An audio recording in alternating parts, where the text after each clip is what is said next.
Saudara Menteri ATR BPN Agus Harimurti Yudhoyono di akun Instagramnya mengunggah kedekatannya dengan Presiden Jokowi di IKN. AHY menyebut perkembangan pembangunan IKN nyata. Menteri ATR BPN Agus Harimurti Yudhoyono pamer momen kedekatan dengan Presiden Jokowi, yakni ketika ia satu mobil bersama Jokowi saat meninjau pembangunan kantor Presiden di Ibu Kota Negara Nusantara atau IKN. AHY turun dari kursi penumpang depan, sementara Jokowi keluar dari kursi belakang mobil.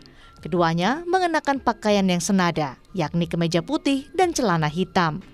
AHY juga mengunggah momen ketika dirinya bersama sejumlah Menteri Kabinet Indonesia Maju berbincang dengan Presiden Jokowi di IKN. Meski sempat beberapa kali mengkritik pembangunan IKN, AHY kini menyebut proyek IKN menunjukkan perkembangan yang nyata. Kita bisa melihat progresnya real.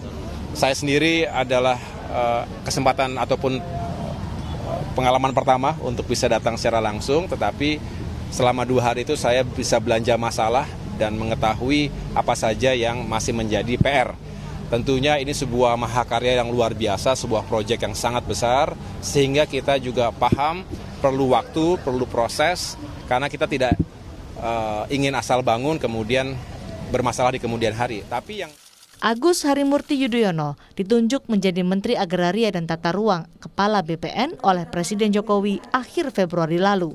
Penunjukan itu menjadi momentum Partai Demokrat kembali masuk ke pemerintahan setelah 10 tahun jadi oposisi. Tim Liputan, Kompas TV.